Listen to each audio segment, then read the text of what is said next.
ဟုတ်ကဲ့အားလုံးပဲမင်္ဂလာပါကျွန်တော်ဒီနေ့ကတော့ကျွန်တော်တို့ဒီ H2 ပေါ့နော် H2 Pocket Wi-Fi password change ပေါ့နော်အဲ့ဒါတွေကိုပြပြပေးသွားမှာဖြစ်ပါတယ်ခင်ဗျပထမဆုံးပေါ့နော်ဒီ Wi-Fi ဆက်ကို password change နေဆိုရင်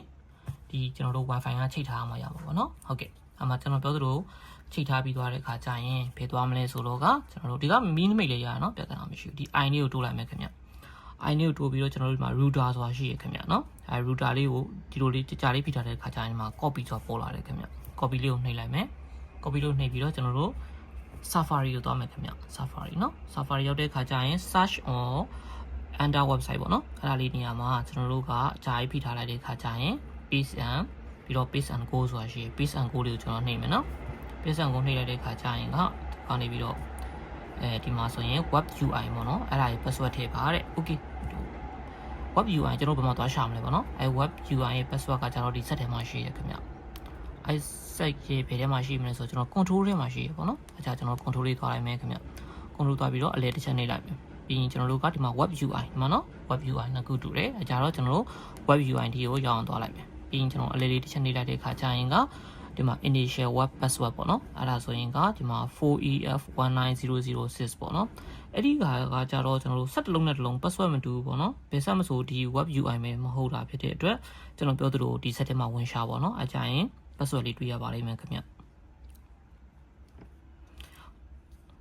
okay အဲ့ဒါဆိုရင်ကကျွန်တော်ကဒီက password ကိုဒီမှာထည့်ပြီးပါပြီပေါ့နော်ပြီးရင်ကျွန်တော်တို့က login လေးနှိပ်လိုက်မယ်သူက password update လုပ်မှာကျွန်တော်နောက်လေးနှိပ်လိုက်မယ်ပေါ့နော်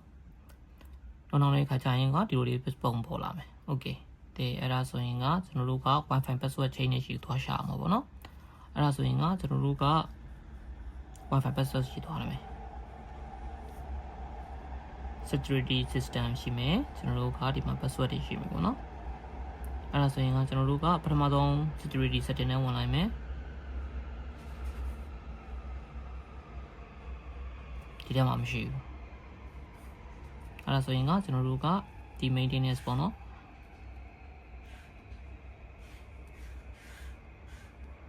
Wi-Fi setting နဲ့သွားလိုက်မယ်ခင်ဗျ Wi-Fi setting မှာကျွန်တော်တို့ password ရှိမယ်ဒီမှာ password ပေါ့နော်အဲ့ဒါဆိုရင်ကကျွန်တော်တို့ G1 Telecom 2025ဖြစ်နေရပေါ့နော် okay အဲ့ဒါဆိုရင်ကကျွန်တော် Wi-Fi change နေဆိုရင်ကမှန်ထားပါတော့ G1 Wi-Fi ပြောင်းလိုက်မှာပေါ့နော် G1 Wi-Fi ဒါတော့ customer စိတ်တိုင်းကြပြောင်းလို့ရတာပေါ့နော် okay G1 Wi-Fi 2025ပြောင်းပြီးသွားပြီပြောင်းပြီးသွားတဲ့ခါကျွန်တော် apply နှိပ်ပြီးဆိုတော့ဒီ Wi-Fi နဲ့ဒီဖုန်းနဲ့ contact ကပြောက်သွားမှာပေါ့နော်အဲ့အတွက်ဒီမှာကိုလည်းမှတ်ထားလိုက်ပေါ့နော် apply လေးနှိပ်လိုက်မယ်ပြီးရင် okay လေးပေးလိုက်မယ်အဲ့ဆိုရင်ကဒီကနေပြီးပြေးသွားတဲ့ခါကျရင်က update ဖြစ်သွားပြီပေါ့နော်အဲ့ဒါဆို close လေးနှိပ်လိုက်အဲ့ဆိုကျွန်တော်တို့က Wi-Fi password ကိုသွားကြည့်မယ်တကယ်ပြောင်းမပြောင်းပေါ့နော်အဲ့ဒါဆိုကျွန်တော်တို့ back လေးဆက်ဆုပ်လိုက်မယ်ပြီးရင်ကျွန်တော်တို့က Wi-Fi က LAN ဆိုတာလေးရှိတယ်အဲ့ဒီမှာကျွန်တော် Wi-Fi ရဲ့ password နဲ့သွားကြည့်မယ်ပေါ့နော်Wi-Fi info ရှိတယ်အဲ့ဆိုရင်အလေးပဲထပ်နေမယ်ဟုတ်ကဲ့ခင်ဗျအဲ့ဆိုရင်ကျွန်တော်တို့ခုနအချိန်တဲ့အတိုင်းပေါ့နော် G1 Wi-Fi 2025ဖြစ်သွားပြီပြောင်းသွားတဲ့ခါကျရင်ဒီက Wi-Fi connection ပြတ်သွားမယ်ပေါ့နော်အဲ့ကြောင့်ကိုကအလွယ်တကူဒီမှာဆိုရင်ကျွန်တော်တို့ Wi-Fi name က 445D ပေါ့နော်ဒီမှာ 445D